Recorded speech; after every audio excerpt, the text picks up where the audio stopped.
conocen, hemos ido retomando las cuestiones que ustedes nos han ido manifestando. Quiero dos cosas que no se olviden. Lo que planteó Miguel, la carta de Miguel, que esto lo vamos a recordar.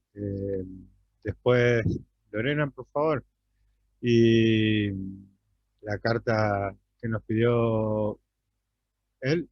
Y por otro lado, vamos a empezar a trabajar hoy a partir de la articulación de algunas dudas y algunos temas que ustedes mismos han planteado en los chats. Eh, Ahora, como se dice acá, avisos parroquiales. No sé si en otros lugares se dice de la misma manera. La semana que viene tenemos en América Latina, en casi todos los países de América Latina que participan en el seminario, la Semana Santa es completa, ¿sí? Excepto nosotros acá en Argentina, que tenemos únicamente miércoles, jueves y viernes, creo. Eh, Así que, bueno, la semana que viene no tendremos la sesión semanal y pasamos ya directamente a la otra semana, ¿sí?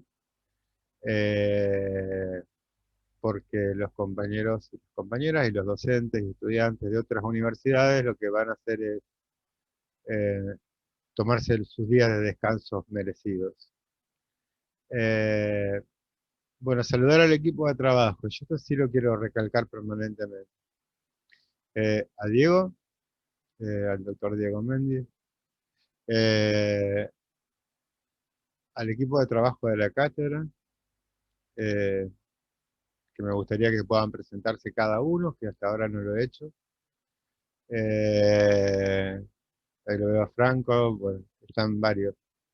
En- y decirles que, bueno, a- iniciamos ahora las presentaciones, así los van conociendo y empezamos a charlar un poquito sobre esta fundamentación de los derechos humanos y qué nos está pasando con los derechos humanos en América Latina eh, eh, desde su constitución, diría yo, porque me parece que es un problema de génesis, de origen del tema de derechos humanos. Máximo, después te quiero que te presentes vos, si estás por ahí. No veo porque hay varias pantallas, pero Claro, ahí está. con todo gusto. Soy Máximo, estudio Derecho en la UNAM. Y pues bien, el año pasado ya, hace un año justo estuve cursando distintas materias, incluido Derecho Internacional de los Derechos Humanos en la Universidad Nacional de Rosario, y tuve el gusto de conocer a Julio y otros integrantes de la cátedra, otras, y pues afortunadamente la conversación no terminó y gracias a la generosidad de Julio aquí estoy el día de hoy. Muy feliz de verlas, de verlos. Bienvenido y como siempre les decimos a todos y a todas, esta es su casa. Eh, Gracias, Julio. por favor, eh, no sé quién de la cátedra empieza. Lorena, empezás vos, que saludaste y no te conoce nadie. Yo Yo saludo, hablo. he sido tan mal educado de no presentar la cátedra. No, pero viste que yo hablo igual, no importa. Bueno, mi nombre es Lorena Género, soy estudiante de la carrera de Derecho de la UNR, soy periodista agropecuaria y parte del equipo de la cátedra de Julio que me sumo este año. Continúen. Franco está por ahí, lo veo. Bueno, hola, buen día a todos y todas. Este año tengo la suerte de sumarme a la cátedra de Julio. La otra suerte que tengo, soy abogado, soy mediador y tengo la suerte de trabajar, como decía Julio, en la génesis de los derechos humanos, porque tengo la suerte de trabajar en el Ministerio de Educación. Eh, Así que muy agradecido de esta participación. Bueno, toda mi colaboración para el trabajo que insume la cátedra. Gracias, Franco.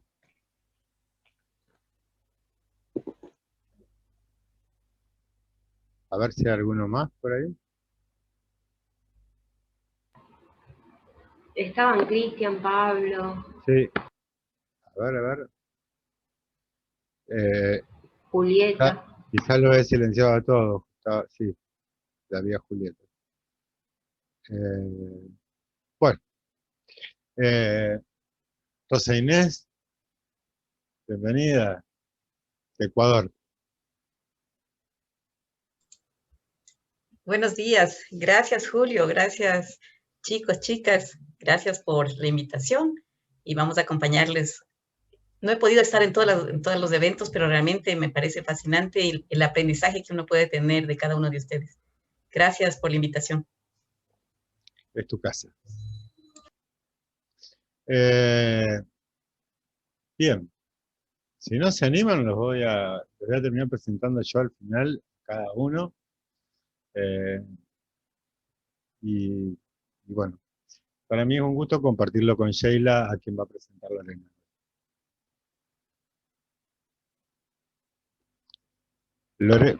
Acá estoy, volví. Bueno, Sheila Stolz, no sé bien cómo se pronuncia.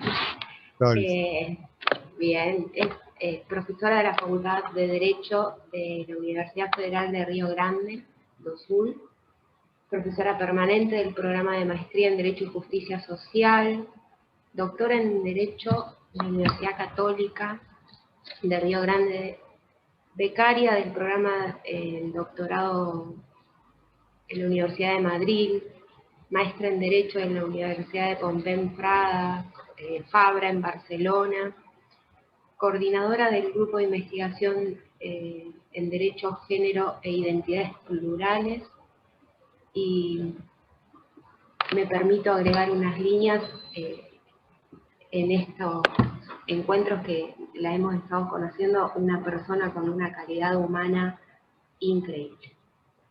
Y un gusto tenerla acá con nosotros. No quiero dejar de saludarla de Ecuador también a Helen. ¿Cómo estás, Helen? Buenos días, muchas gracias, muy bien. Qué gusto estar esta mañana compartiendo nuevamente. Para mí en especial es una experiencia maravillosa involucrarnos un poco más en los problemas de toda nuestra América. Muchísimas gracias, un abrazo para todos. Sobre todo, y yo no quería dejar pasar esto, ¿no? Sobre todo Ecuador, digamos que está viviendo en este momento un proceso electoral que se va a definir en unos días. Creo que la construcción latinoamericana y esta patria tan sentida, donde uno no se siente extraño, justamente, tan sentida porque uno no se siente extraño, causa mucho dolor cuando, bueno, mejor ustedes nos podrán contar que a nosotros, que es lo que están viviendo, cuando el terror se forma a partir de las instituciones liberales de la democracia.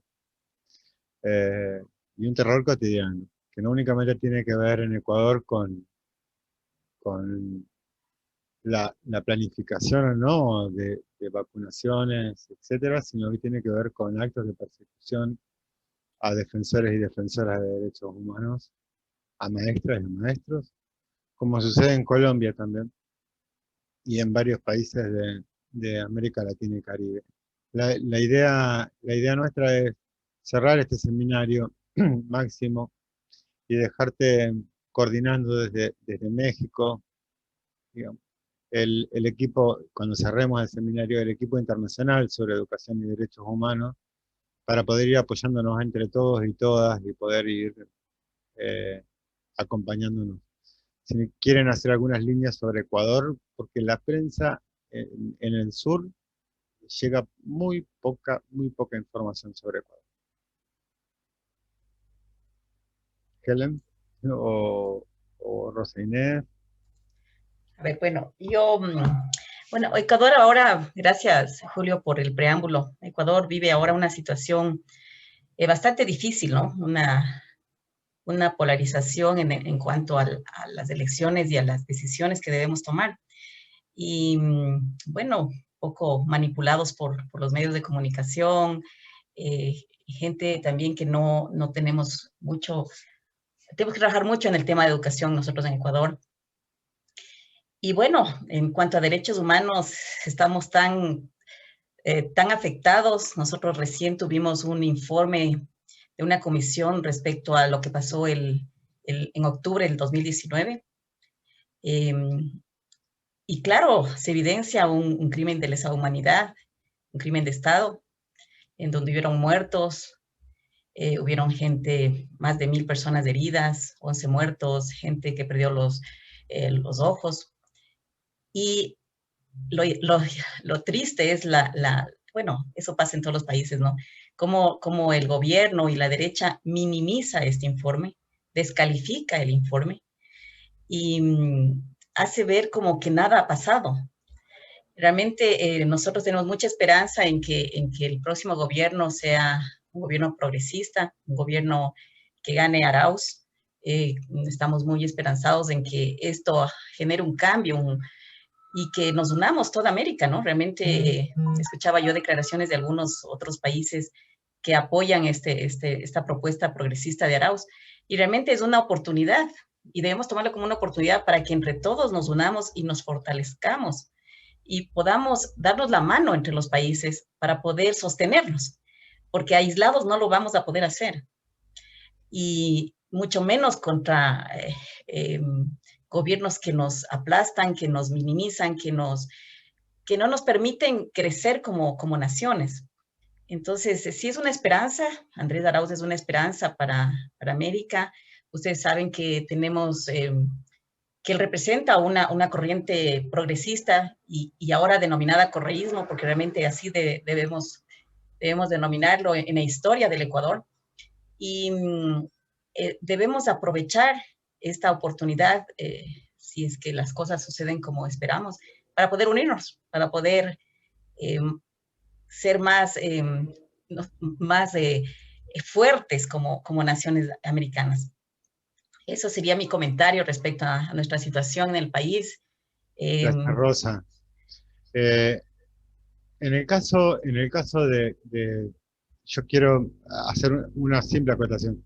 De que se corte volvemos a entrar al mismo enlace, porque no sé por qué dice que el tiempo restante de reunión son 6 minutos. No, y está programado para más tiempo. Espero que no nos quedemos a la mitad. Alanis Arangurian de Venezuela nos escribe acá en el chat, dice: las vulneraciones de derechos humanos deberían ser acciones normalizadas. Sí, Alanis. Y estamos con ustedes. Comentanos después si quieres, al cierre o cuando a ti te parezca, la situación de estas 24 mujeres presas políticas que tienen en Venezuela con vulneraciones de derechos humanos. Alanis, si se corta, perdón, esto es un problema que nunca nos pasó. Sí, con gusto, estoy por acá, gracias. Bienvenida, Alanis. Esta es tu casa. Gracias, un gusto. Estoy con ustedes desde la presentación de la profesora Dayana. Sí. A través de ella me envió el link, ingresé y estoy al tanto de sus actividades. Gracias. Bueno, bienvenida, y lo que necesites, te dejamos nuestros correos para que puedas, para que iniciemos acciones conjuntas. Perfecto. En todo lo que podamos hacer. Me dice que en 6 minutos. Yo, la verdad, como no entiendo de esto, y Diego hoy está ocupado en otra cosa, les digo, si se corta, volvemos a entrar, total. A ver, si algo tenemos los argentinos es que no nos tratamos como reacadémicos, sino que nos tratamos como familias, con poco protocolo. Y, ¿qué les digo? Les digo que, bueno, bienvenidos. Y Sheila, no sé si quieres empezar vos. Hasta que yo solucione el tema de los 10 minutos. Que no sé qué. Sí, empiezo y por lo que veo cerrará y volvemos todos de nuevo, ¿no? enfim, acá estamos nosotras de nuevo, ¿no? Mais um dia para que compartilhemos nossas alegrias e nossas angústias, ¿no? Com o mundo, com o que passa no mundo, com o que passa em nossos países, com o que passa com nossa gente, ¿no? Eu quero, para quem ha estado semana passada, pedir perdão porque me he... No puedes pedir, no puedes pedir. Y ahora vamos a empezar a discutir hasta que termine.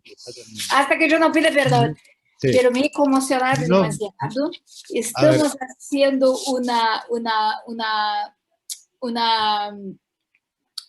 ¿cómo voy a decir? Un frente desde acá en varios idiomas, castellano, portugués e inglés, para llenar los emails ahí de lo que nos han pasado con el problema este, ¿no? Creio que seria muito interessante, agora eu hablo desde uma perspectiva brasileira, muito rápido, vou ser como ha hecho Julio, os informes, ¿no? Que hagamos nosotros, agora a professora acaba de falar do documento, do relatório que ha salido, que se compartilhe isso, porque não chega a nós outros. Só pode chegar a nós outros informações não oficiais por nós outros mesmos. Eu já puse meu e-mail, estou solicitando, porque uno tem que levar, não? Aproveitar o tema esse que estamos conectados como nunca antes, ¿vale? Lo malo de eso, de la pandemia, es lo que está pasando, pero lo bueno es la conexión. Y hay que aprovechar para unir nuestros esfuerzos para que podamos intentar barrar mínimamente la realidad esta, ¿no? Tengo miedo que se caiga, pero bueno. Se va a caer, así que... Se va a caer. Yo te aviso un minuto antes.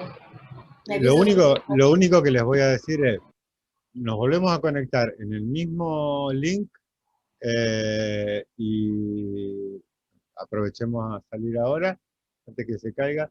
Y sí quería decirle, Sheila se pedía perdón por la emoción. Seguramente. No pediré más. Y cuando hay emoción hay ser humano. Y lo que nos movilizó de la sesión anterior con Miguel y las desplazadas, las compañeras mujeres desplazadas en República Dominicana, nos emocionó a todos. Algunos lloramos de una manera, otros lloramos de otra. Me demostró cada vez más y me ayuda a presentarte, Sheila, es un ser humano. Vale, que todavía se emociona. A todos, somos 43. Cortamos y volvemos. Cortamos y volvemos. Mejor. Y volvemos. ¿Les parece? ¿Ya empezamos? Sí, perfecto. Así ya arrancamos derechito. Ok. ¿Todos tienen el link?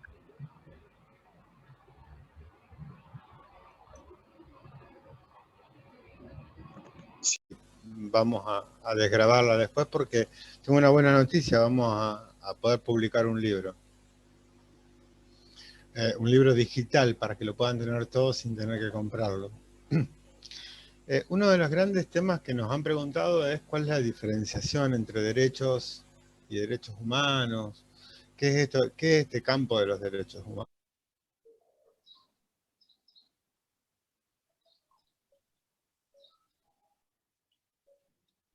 Se quedó.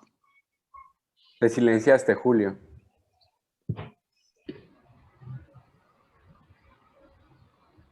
Ok, ¿ahí? Ahí estamos. Bueno, a los 40 minutos volvemos a entrar. No sé qué le ha pasado al servidor de la universidad. A ver, nosotros vamos a partir de una diferencia internacional. Digamos que se ha llegado a un consenso internacional de poder hacer una diferencia. Entre qué son derechos, en minúscula, cuando escribimos derechos, o como lo llaman los alemanes, que el otro día lo charlábamos con Sheila, fuera del seminario, como lo llaman, y los españoles, los europeos fundamentalmente, derechos fundamentales, que son los derechos humanos. Para los ingleses es mucho más fácil esta categoría porque van a llamar human rights a unos, y que lo vas a pronunciar mejor vos que yo, para hablar sobre los derechos en común. A ver, ¿qué son los derechos humanos? Los derechos humanos es una violación superior a la violación del derecho interno. Por eso se diferencian epistemológica y técnicamente de las violaciones de derechos comunes. Cada uno de los países donde ustedes viven, digamos, y de donde ustedes pertenecen, tienen distintas constituciones, distintas formas, distintos derechos reconocidos o no, o están en lucha para el reconocimiento. Y los derechos humanos son algo superior a la lucha, superior y distinto, digamos, al derecho interno. ¿Qué hace? Yo siempre lo explico de esta manera, quizás demasiado cotidiana, pero que nos ayuda a entender. Hace de paraguas, de un gran paraguas, no sé si en todo lo... ¿Se entiende paraguas en Ecuador? En México sé que sí. Un gran paraguas para la protección universal, para la protección sea universal como regional, de derechos que en los países no están, o no están protegidos, ¿sí? O estando protegidos son violados por los estados. Y ahí vamos a encontrar otra diferencia, que me parece que es fundamental para poder aclararnos por qué estamos hablando de derechos humanos. El único que puede violar derechos humanos son los estados. Los estados violan derechos humanos porque se comprometieron con pactos y tratados internacionales y firmaron, digamos, derechos que se encuentran reconocidos en tratados y pactos internacionales de derechos humanos. Por lo tanto, las características, digamos, de las violaciones de derechos humanos, el agente responsable, ya sea por acción o por omisión, ¿sí? Esto es interesante, ¿eh? Acción es hacer, omisión es dejar de hacer. Digo, por ejemplo, no plantear un plan de vacunación. Yo me asusto cuando estoy viendo 300.000 muertos en Brasil, ¿sí? Ni un plan de vacunación, ni un plan de atención primaria de la salud adecuado. Por acción o por omisión se pueden violar derechos humanos. Y esta es una categoría que nos tiene que quedar a todos muy claro. Cada uno en su derecho interno, en el derecho interno de cada uno de los países, en la Constitución de Ecuador, en la Constitución mexicana, en la Constitución de Venezuela, en la Constitución de Brasil, etcétera, etcétera, y de España, que hay compañeros de España, digamos, tiene derechos reconocidos. ¿Sí? Estos derechos reconocidos se reclaman al Estado, porque es el Estado el que otorgó por luchas sociales derechos. ¿Sí? Los derechos, nunca el que tiene poder otorga derechos porque sí. Siempre son extraídos, y sobre todo en América Latina y Caribe, son extraídos, ¿sí? Por luchas sociales y con mucho sacrificio de pueblos completos para la adquisición de estos derechos. Una vez que el Estado, ya sea por acción o por omisión, acción o omisión, acuérdense siempre de esto, para poder explicarle al vecino, a la vecina o al vecino que tengan al lado. Cuando el Estado, por acción o por omisión, deja de cumplir uno de los derechos fundamentales, pero aparte, uno de los que por tratados internacionales se ha obligado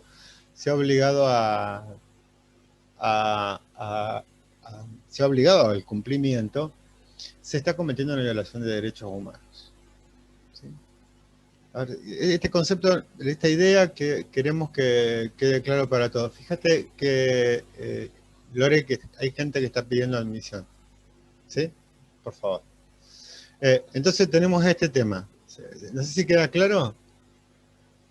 Díganme con total tranquilidad. Tenemos el derecho interno de cada uno de los estados, que se reclama ante la justicia de cada uno de los estados, y tenemos el derecho de los derechos humanos, que es la obligación del Estado de hacer cumplir no únicamente sus derechos internos, sino también de hacer cumplir los pactos y tratados internacionales a los que el Estado ha firmado, ¿sí? En materia de derechos humanos. En este sentido, América Latina, desde su génesis, lo charlábamos, con Sheila hace un tiempo y seguramente en algún artículo que nuestro lo van a encontrar. Digamos, el derecho surge como la lucha de los sin voz, no de los sin tierra, como podemos decir hoy en Brasil, por ejemplo, de los sin voz. Y yo no quería dejar pasar esto que dijo Miguel en la última sesión, sin poder hacerlo visible. ¿Por qué lo quiero hacer visible? Porque el derecho de los más vulnerados, y no son vulnerables los sujetos son vulnerados por otros, y ahora después que se corte, volvemos a esta categoría para poder charlarla, ¿sí? Y como siempre me van a tener que hacer acordar porque me olvido, que es lo que le digo a Rosa Inés siempre, haceme acordar, o a Lorena, haceme acordar, o a Shaila, haceme acordar. Hay antes de la revolución antes de la Revolución Francesa y de todo lo que en la historia occidental eurocéntrica se cuenta, mediado por la palabra de los que podían hablar, digamos, en América Latina se hace la primera declaración de derechos de la que habló Miguel, que fue la en el sermón de Montesinos, ¿sí? Montesinos era un cura dominico, no, se dice fray, me parece, pero como no conozco mucho, sí, es un fray dominico que toma una posición muy, muy clara respecto a qué entiende por el lugar que tiene que ocupar en esto que están viendo en esta América que ha sido subyugada y que ha sido básicamente se cometió en su momento un genocidio y un etnocidio. Un genocidio, por un lado, que ya vamos a explicar de qué se trata, y un etnocidio, que es la destrucción de las culturas. No quiero dejar de compartir este pedazo del video de Montesinos. Obviamente que es una película actual, ¿no? En 1500 no había, en 1400 no había. ¿Sí?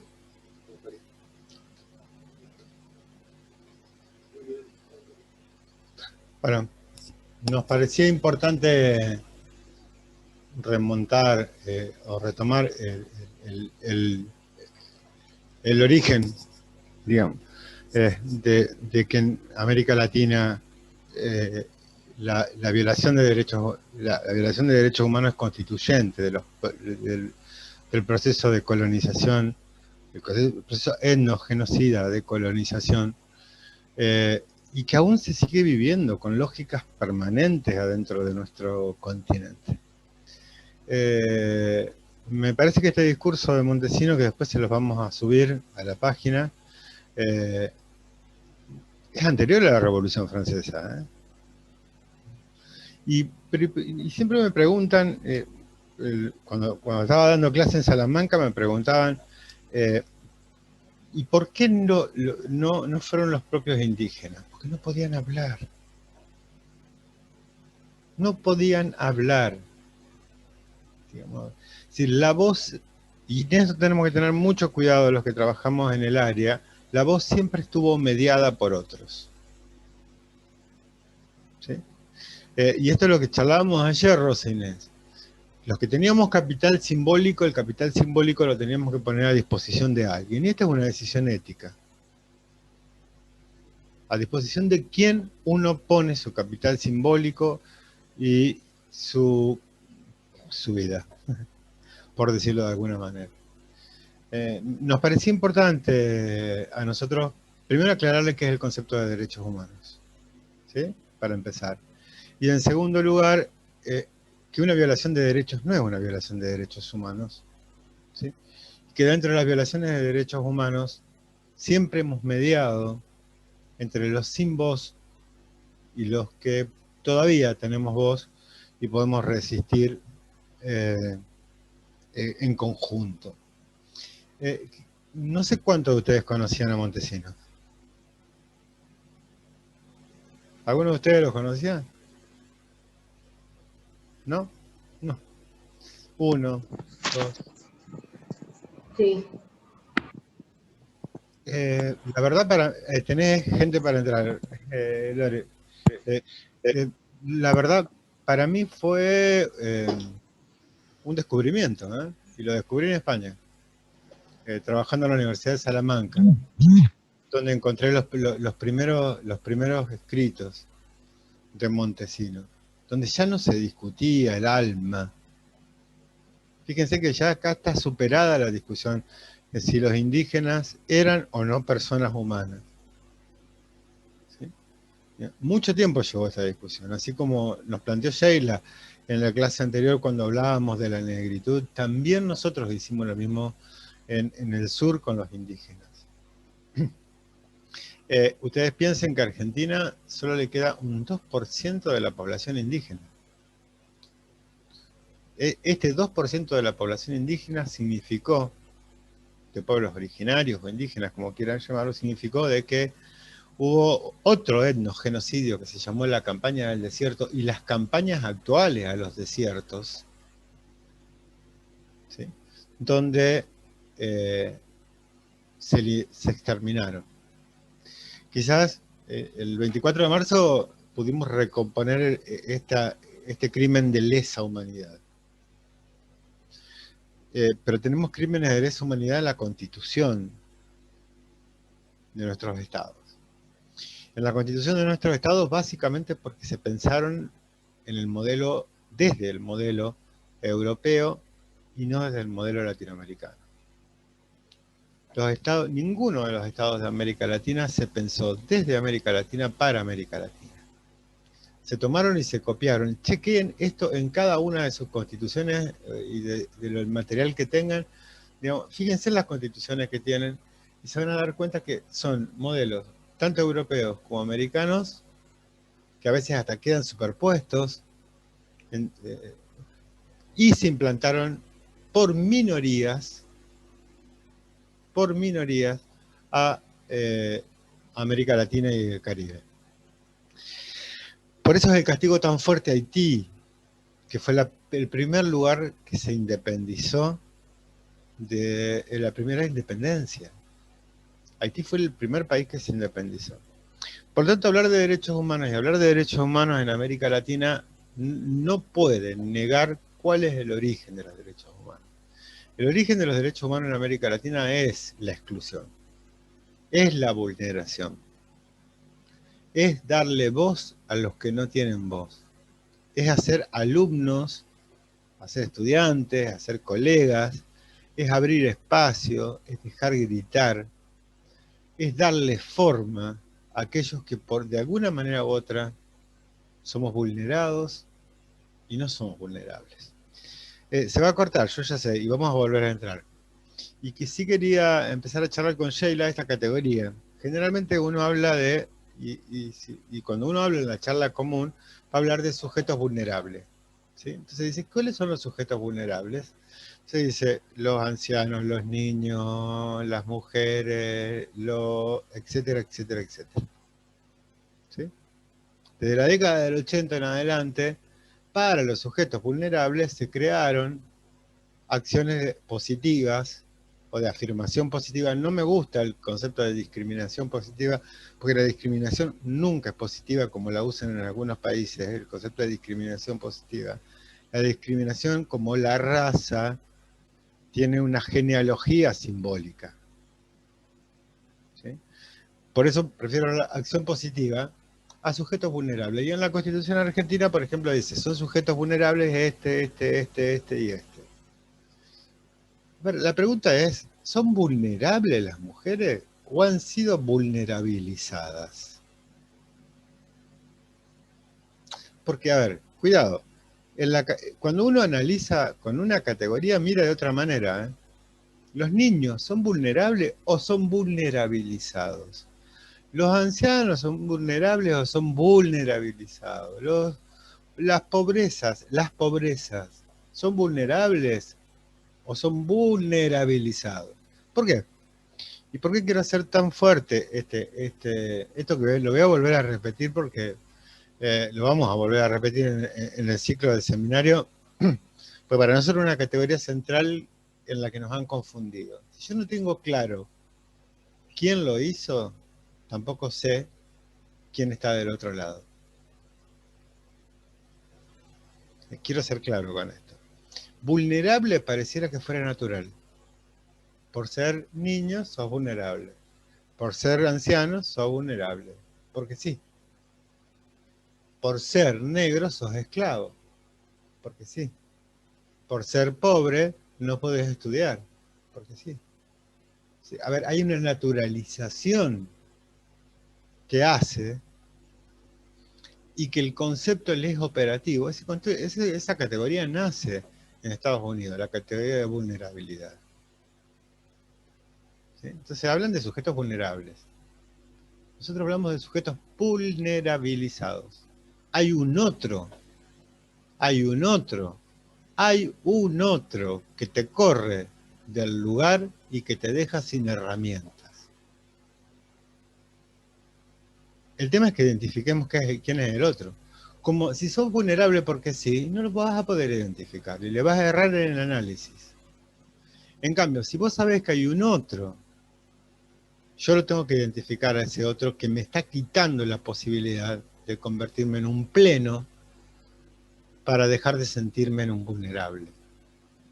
¿Sí? La gente que duerme en la calle es vulnerable. Perdón, ¿no hay un otro que lo colocó en situación de calle? Tengamos mucho cuidado porque el discurso, digamos, en esto Bourdieu es fantástico, el discurso, y ahí brilla y así me vas interrumpiendo, el discurso lo que hace es nominar. Una de las acciones más fuertes que tiene la palabra es nominar, es decir, darle sentido a las cosas y decir qué existe y qué no existe. Así como dijimos que hay violaciones de derechos humanos, tampoco vamos a admitir en América Latina que somos sujetos vulnerables. Hemos sido sujetos vulnerabilizados por la historia que se repite hoy, no únicamente de manera explícita, sino implícita, porque en la cabeza nuestra también, y esto es Bourdieu, la violencia simbólica ha hecho que nosotros repitamos determinadas categorías sin discutir las categorías. Y en materia de derechos humanos, esto es fundamental. Digamos, el abuelo o la abuela o la mami, digamos, no son vulnerables porque son viejos. Son vulnerables porque lo hemos dejado fuera de un circuito. Y a veces también responsables somos nosotros de naturalizar esos lugares. Porque hemos exaltado la juventud como modelo de consumo. Y no podemos creer que alguien pueda vivir 90 años. 80, 70, 40. Y estoy hablando de los vulnerabilizados que pueden vivir. 5 de cada 10 chicos que nacen en Argentina mueren antes de los 3 años por enfermedades evitables. 5 de cada 10. Y estas enfermedades evitables tienen que ver con el derecho al agua, a la potabilización del agua, a la alimentación y al acceso a la salud mínima, al acceso mínimo a un sistema de salud. Por eso, a ver, tengamos claro, colegas, colegas estudiantes, colegas docentes, investigadores, nosotros constituimos el andamiaje para pensar la realidad. Y si a mí me cambian la palabra, miro de otra manera. Entonces yo voy a mirar la vulnerabilidad distinta en Ecuador, si lo pienso como vulnerable o como vulnerabilizado. La voy a mirar distinta en Brasil, si lo pienso como vulnerable o como vulnerabilizado. La voy a mirar distinta en Argentina, la voy a mirar distinta en el mundo. Y hay una cuestión que me parece interesante antes que se corte, que seguro Lorena me va a pegar un aviso, poder avanzar. Los derechos humanos son de todas, de todos y de todes, independiente del estado en el que estén. hay características puntuales que fijó la Conferencia de Viena de 1993 respecto de la efectividad de los derechos humanos, para humanas o para humanes también, como cada cual decida autoidentificarlo, que son la universalidad. Son universales. La integralidad. No puedo cumplir un pedazo de un derecho. Casi te dejo entrar al sistema educativo. Sí, más o menos, ¿eh? Esto es un derecho violado. La integralidad significa acceso, uso, goce y permanencia en el derecho. Es íntegro. No te puedo decir, sí, tenés turno para el centro de atención primaria de la salud, pero después no se dé a segundo o tercer nivel de salud. Esto es violación de derechos humanos por parte del Estado y por los que somos agentes del Estado. Cuidado, muchos de nosotros somos agentes del Estado y también cometemos violaciones de derechos humanos por acción o por omisión. ¿Sí? Tengamos cuidado con estos ejes, digamos, porque también es responsabilidad nuestra como parte del Estado, ¿eh? El Estado no es algo que nos queda tan lejos. Muchas veces lo que trabajamos para el Estado en funciones estatales, como la docencia, digamos, somos agentes del Estado. Por lo tanto, la integralidad implica que un sujeto, o una sujeta, o un sujeto, tenga acceso, uso, goce y permanencia en el derecho. No me alcanza con decir, bueno, parece que sí.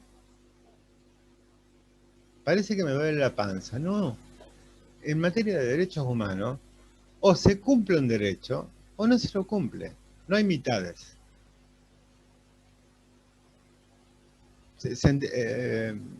Aún en los países que uno más Te puedes coincidencia. decir, Julio, te complemento. Sí, por favor.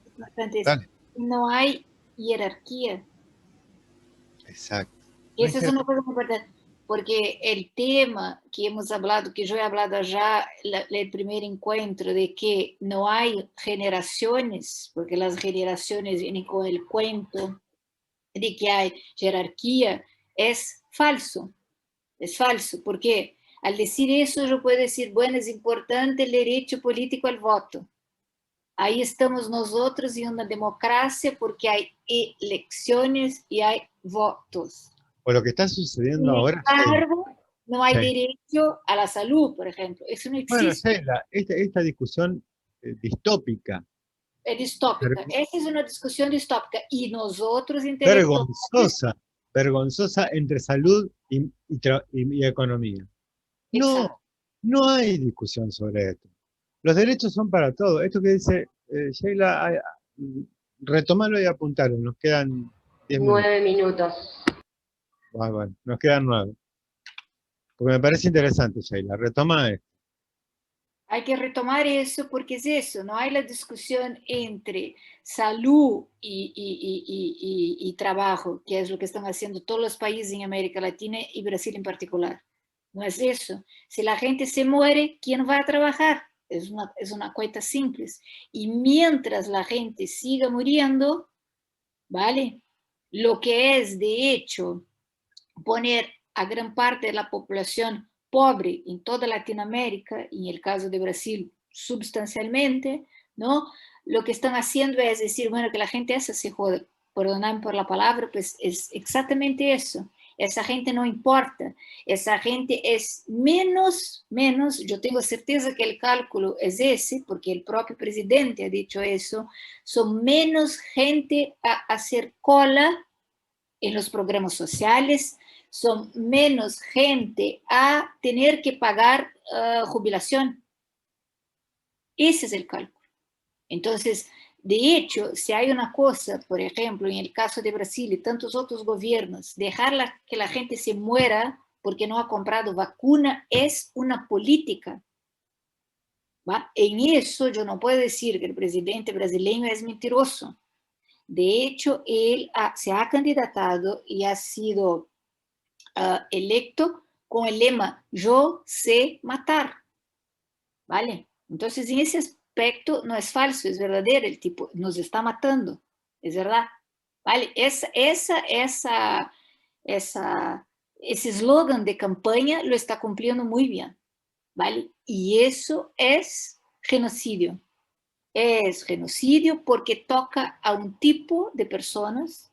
Y algo que quiero complementar a lo que decías tú, Julio, que es muy importante. Nuestras sociedades son estructuradas, son fundadas, hacen las bases, ¿vale? Que eso es muy importante, en el racismo, en el sexismo, en el patriarcado y en cuestiones de clase. No es que el racismo es estructural, no. El racismo está en la base. Está en la base, o sea, hemos sido hechos originariamente, creados, montados con base en el racismo. En el racismo, y hemos acabado con la gente que vivía acá, le hemos sacado la tierra y la hemos mandado pedir a Dios, ¿no?, su tierra de vuelta, ¿vale? Y que se contentara con eso, ¿vale? Y lo que hemos hecho, hemos traído gente para explotar.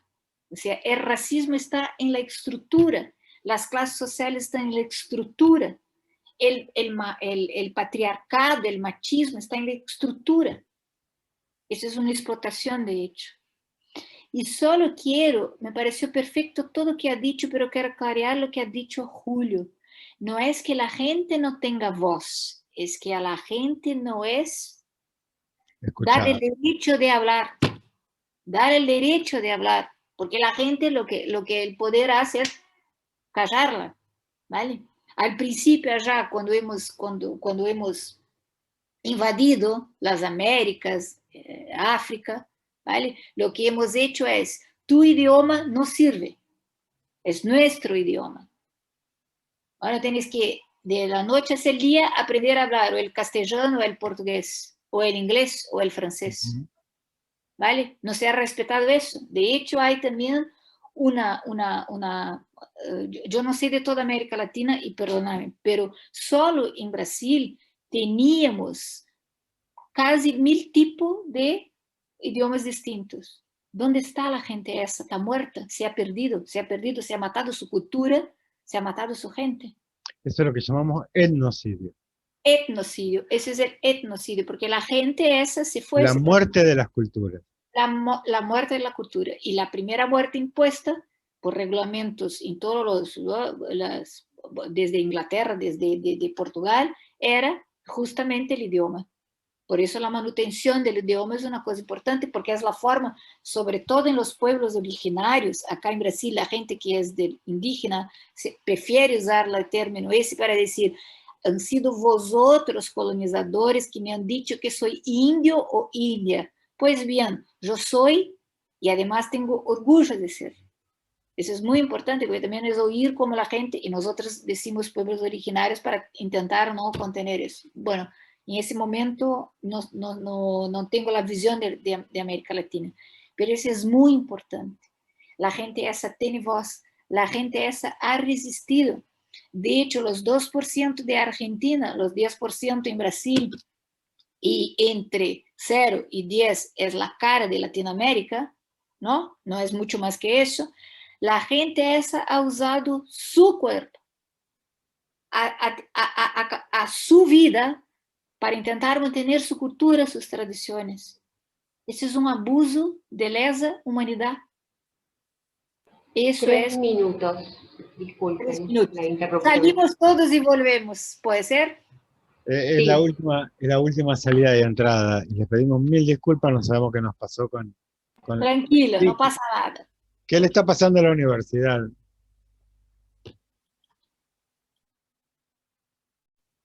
Esa diversidad toda. Pero incluso acá dentro de Argentina también hay términos que varían de un lugar al otro. Y varían mucho. Ya te voy poniendo para admisión, Perfecto. como coanfitriona. Ahí están entrando. Sí, se habla distinto también conforme la región, ¿no? Si es más fronteriza con algo, y si es más indígena, ¿no? Si es... se va cambiando y eso es muy bonito. Incluso la forma como la gente habla, a mí me encanta. Yo quiero retomar esto que, mientras esperamos que terminen de ingresar los colegas, esto que dice Sheila, el lenguaje te estructura la forma de pensamiento. Por lo tanto, el etnocidio, que es la muerte de la cultura y de las lenguas, ¿sí? De las lenguas o de la forma de constitución de la lengua, ya lo decía Berger y Luhmann, ¿no? Me hace cambiar la construcción social de lo real. Digo, yo aprendo lo real una vez que tomo contacto y le pongo nombre. Yo existo porque hay alguien que me nomina. ¿Sí? Y me nomina de determinada manera. Y en esto, el derecho tiene un papel fundamental. Voy a la... Sí, seguimos. Voy a esto lo que estaba planteando Sheila y lo vamos a pensar juntos, porque creo que lo de Montesino también nos va a ayudar No quería dejar pasar esto, porque es algo que yo lo desconocí durante mucho tiempo. ¿Se ve? Sí. ¿Estoy compartiendo pantalla? Perfecto, se ve. Okay. ¿Qué tesis tenemos nosotros? Que la génesis de los jurídicos se encuentra en un acto político previo. Lo jurídico no existe si no hay un acto político previo. Y este acto político previo es el acto donde se decide quién queda dentro y quién queda fuera. Y se está atravesado por un eje que se llama inclusión o exclusión. Argentina, en el caso de Argentina, fueron las minorías las que constituyeron el Estado, por lo tanto las mayorías quedaron afuera. Y no fue así, no fue, bueno, en el resto de América Latina también. Pero llamaron, fíjense el estratema simbólico, esto para los que charlábamos ayer con Rosa sobre Bourdieu, ¿sí? El acto de violencia simbólica del Cabra Bourdieu, llamaron minorías a las que son mayorías. Digo, si uno se pone a contar, en Argentina voy a hablar, los gauchos, los indígenas, los negros y las mujeres eran la mayoría. ¿Sí? Pero los que tenían poder, como tenían el poder nominativo, que nombra, que nomina, para poder ejercer el acto de manipulación simbólica, perdón, de violencia simbólica, bueno, también fue un buen lapsus, para poder manejarlos como objeto, ¿no? Los llamaron minoría. Es más, hoy llaman, y por ahí está Franco Gardela. Franco, si estás por ahí. Llaman minoría a los niños, y son las mayorías sociales. ¿Sí? Cuidado, cuando uno nombra, nosotros tenemos que tener la capacidad de poder desarmar lo que se nombra. Es lo que se llama la deconstrucción. ¿Sí? Y lo que nosotros hacemos generalmente con la doble hermenéutica. ¿Sí? Una primera hermenéutica de lectura y análisis histórico y una segunda hermenéutica que vemos que hay atrás. Por lo tanto, es una acción que produce efectos sociales, ¿sí?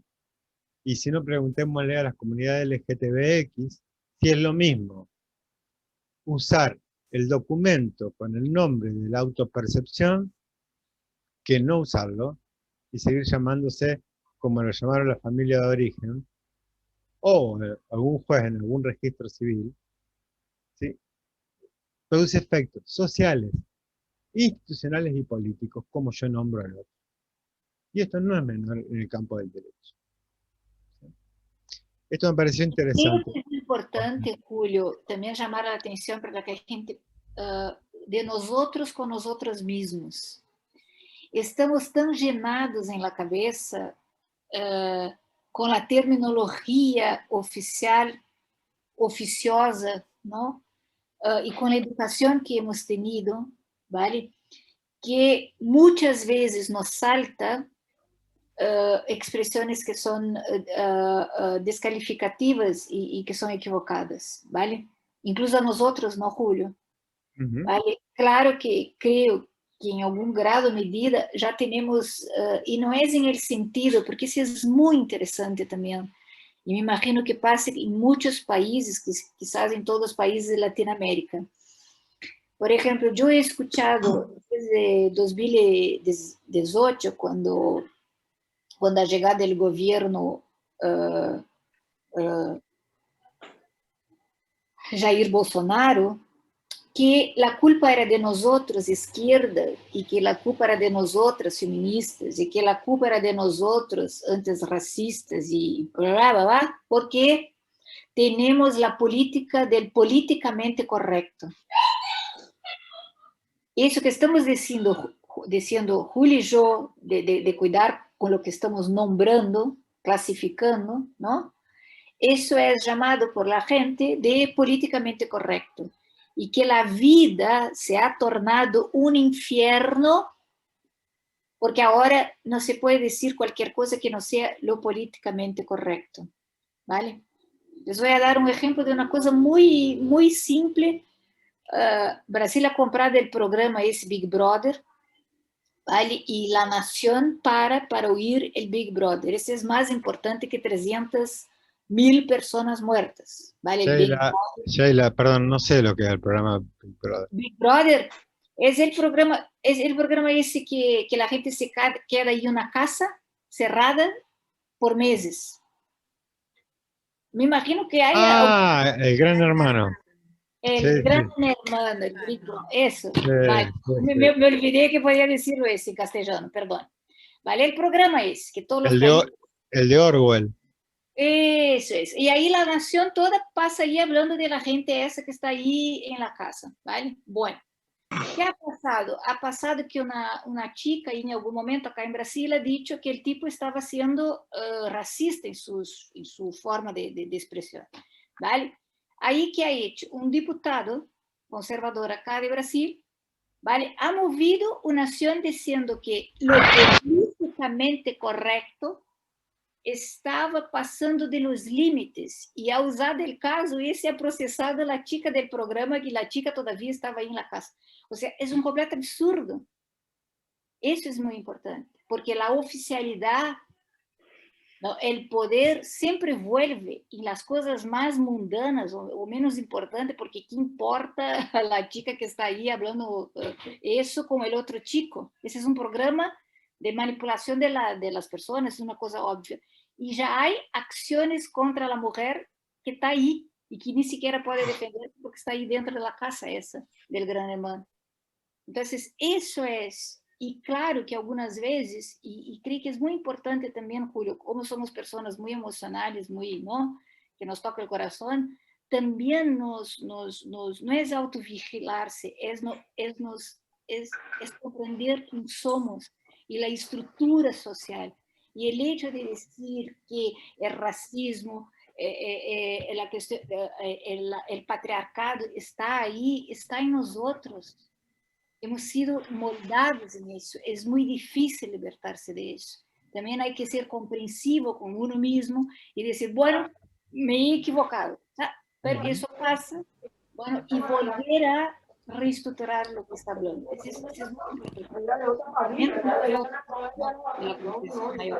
A ver, hola, a ver si podemos silenciar los micrófonos. ¿Me escuchan?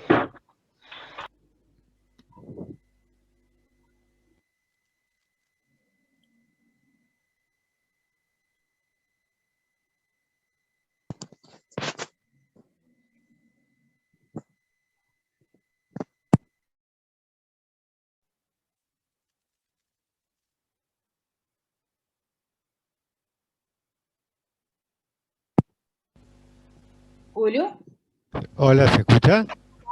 Yo no vi a nadie.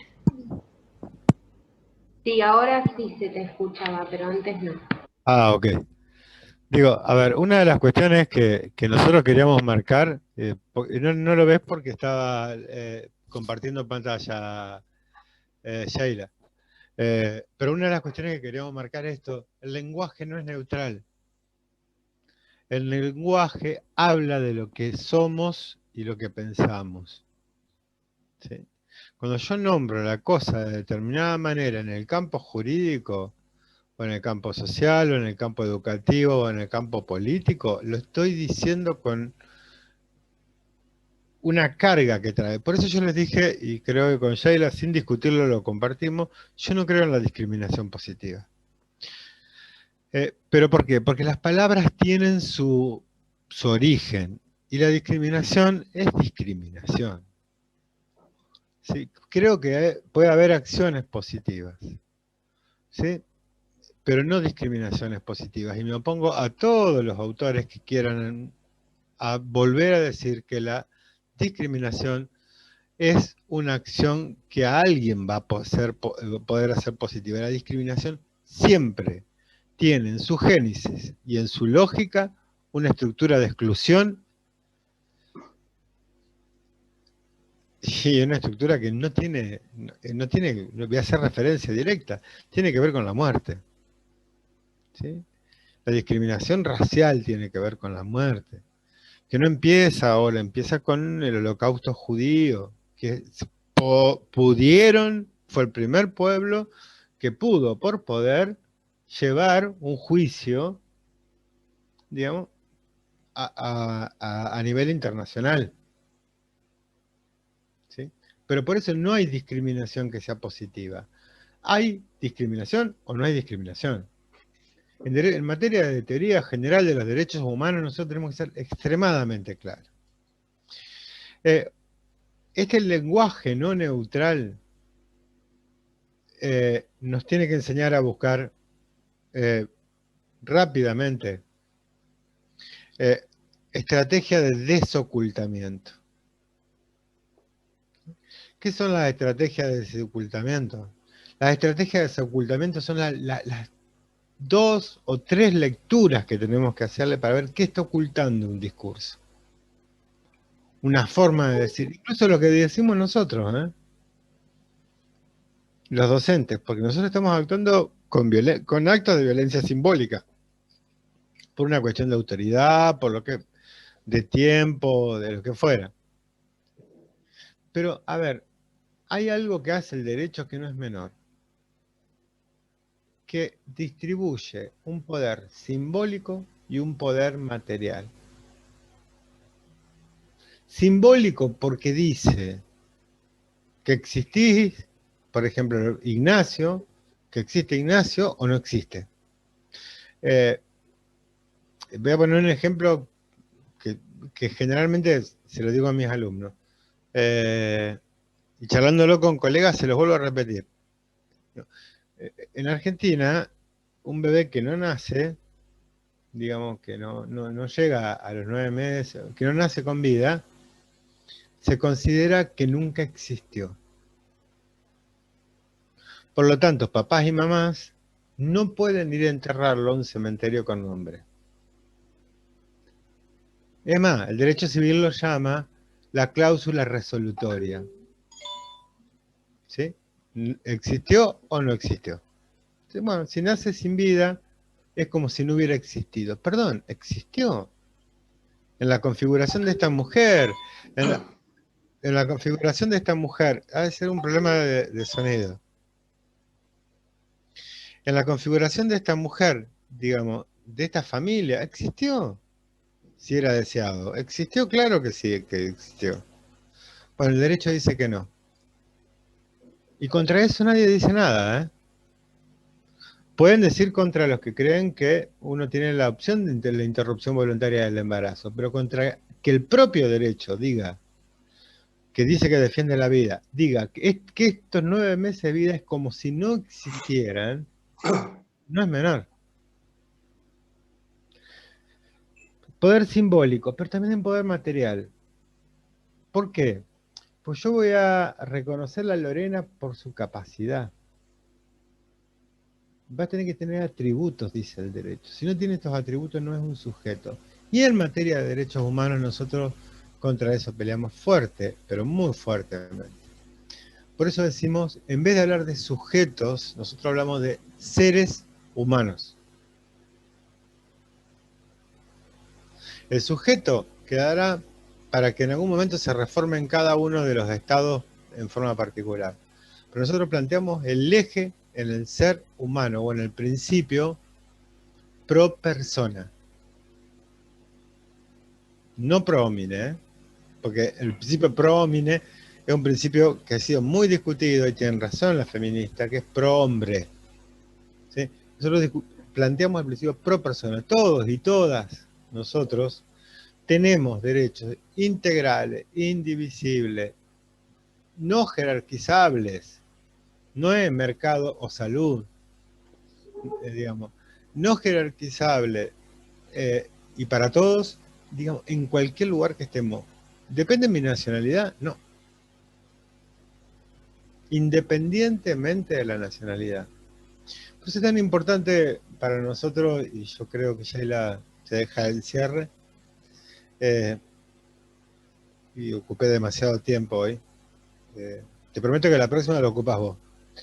Para nosotros es volver a estos fundamentos, ¿no? Decir, ¿por qué somos y pensamos en clave de derechos humanos? ¿Sí? Nosotros pensamos en clave de derechos humanos porque tomamos una decisión ético, político, jurídica.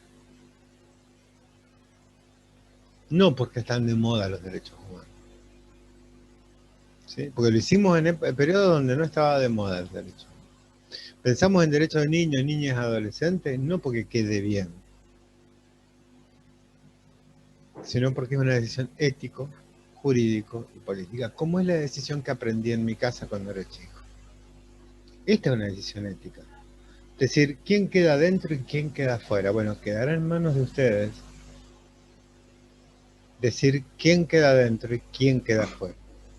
Quién está incluido y quién va a ser el excluido o vulnerado.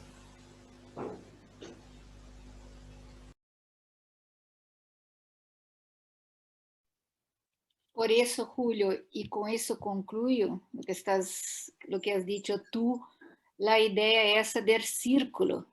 ¿Quién ponemos en el círculo? ¿Quién sacamos del círculo? ¿Vale? Y acá, claro, que ni Julio ni yo estamos diciendo que estar en el círculo desde el punto de vista jurídico nos garantiza gran cosa, dada la realidad, no es eso. Pero es la idea de fundamento. La idea de fundamento, no se puede olvidar de eso. Y ahí entra una otra cosa que yo creo que es importante para terminar y que va a Julio juntar con las charlas que están haciendo vosotros con Dayana el martes, que yo no puedo participar porque tengo clases acá en Brasil. Y ahí me acuerdo de Beauvoir, Simone de Beauvoir, que imagino que Dayana ya haya mencionado alguna vez en sus charlas, ¿no? Y que también es compatible y está costurado con lo que decía ya en el principio acerca de la visión de Marx de la historia, porque no hay que perder la historia, hay que siempre recordar y tener el pasado en la memoria, ¿no? Y tenemos nosotros la obligación de tener en la memoria el pasado de luta de nuestros antepasados, ¿no? Derechos humanos, aún nos digan cualquiera, los manuales de derechos humanos, que los derechos humanos pueden perder su vigencia, ¿no? Lo que puede perder su vigencia y de hecho pierde son los derechos de los estados, son los cambios constitucionales, son las normas que nos sacan derechos, ¿vale? Esa es verdad. Y ahí me acuerdo de Simone de Beauvoir, porque ella dice que los derechos de las mujeres cuando llegan son siempre muy ligeros. Y en un cerrar de ojos perdemos todo, ¿vale? Y eso pasa en toda Latinoamérica. Por ejemplo, ayer en el encuentro nos acordábamos que a nosotras, mujeres de Brasil, por lo menos parte de nosotras, se ha quedado muy feliz con la decisión que han tenido en Argentina de las mujeres poder decidir sobre su cuerpo, ¿vale? Ahora tenemos una nueva legislación propuesta por la política, pero la política desde eclesiástica, ¿no? Y desde las iglesias neopentecostales, que además de prohibir el aborto a las mujeres, que ya está prohibido, lo que va a hacer es prohibir que las niñas aborten, ¿vale? Y que además por eso van a ganar una beca, ¿vale? Y van a poner el nombre del padre en sus hijos, del que les ha abusado, ¿vale? Por una beca. En fin, eso es, o sea, siempre hay alguien que dice, y las mujeres son un buen ejemplo, ¿no? Así como los niños, ¿no? ¿Qué hacer? ¿Cómo portarse? ¿Qué derecho nos cabe? ¿No? Y hay siempre que recordar que derechos humanos no están acá para decir nada de eso, si somos iguales, ¿no? Quien viene a decir es el Estado, o son los estados, ¿no? Y ellos, y eso es muy importante recordar, todos nuestros estados acá han firmado pactos. La mayoría de los estados es miembro de la OEA. O sea, nadie está diciendo acá que nos van a sacar derechos, ¿no? Y siempre es bueno acordarse que hay que estar vigilante. Y también a título de ejemplificación, porque yo creo que eso es muy característico en toda Latinoamérica. Solo un ejemplo, y yo voy a traer ejemplos de Brasil porque es mi realidad, no significa que no conozca la de vosotros también, y que no me importe, eso es lo importante decir.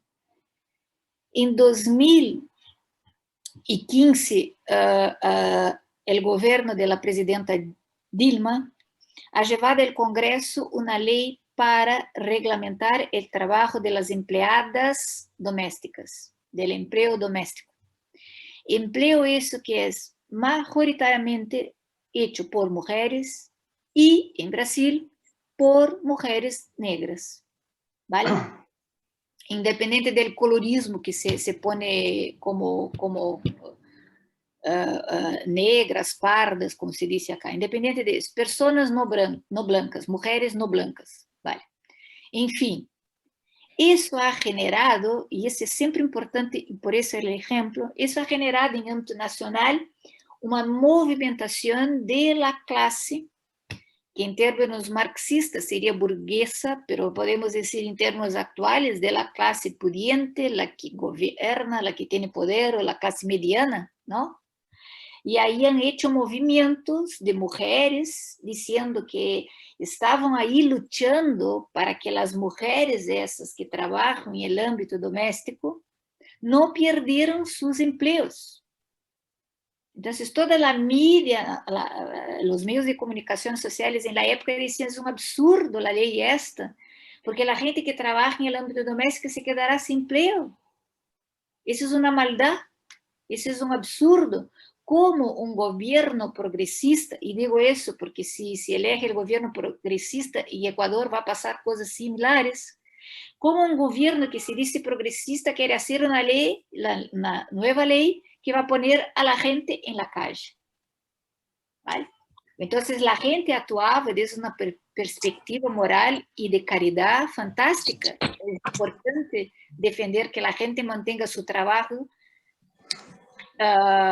esclavizado, ¿no? Es muy importante. ¿Vale? Gracias, Leila. Y eso ha sido, ya sé que está terminando, y con eso solo termino, y eso ha sido, cuando pasó la ley, incluso uno de los motivos para la clase pudiente en Brasil, ¿no?, echara a Dilma. Y ese tipo de discurso que ella ha hecho, la ley esa, ha sido declarada en el momento que le han hecho el proceso de impeachment, por la ley equivocada de las empleadas domésticas, por la ley equivocada, impeachment a Dilma. ¿Vale? Solo quería cerrar con eso porque sé que hay que acabar por la hora, acabo de mirar, perdón. ¿Vale? Y una cosa, le dejamos un solo abrazo. un abrazo, pero quiero pedir, Y eso es para nosotros. Yo creo que nosotros tenemos que hacer lo que he pedido la otra vez. Fechas que han reglamentado derechos de pueblos originarios, de mujeres, de todo esto. Porque se sabe mucho de Brasil y de Argentina, pero no sabemos nosotros de nosotros mismos De los otros países. en Latinoamérica. ¿Vale? Bueno, Gracias por todo. a todos, al resto de los compañeros y compañeras de América Latina y compañeros, nos vemos la semana que viene, no. ¿Hay alguien que tiene el micrófono abierto? Con los alumnos de grado nos vemos el martes. Como siempre. Porque en Argentina no tenemos tantos feriados como ustedes. Hay una envidia. Y con todos ustedes, digamos, ojalá podamos hacer una decisión ética de poder elegir con quién estamos y estar tranquilos de que el lugar donde estamos con quien queremos estar. Chau, hasta luego. Muchísimas gracias. Cuidarse. Máximo un gusto verlos a todos y a todas. Chau, chau, chau. Chau, chau, chau.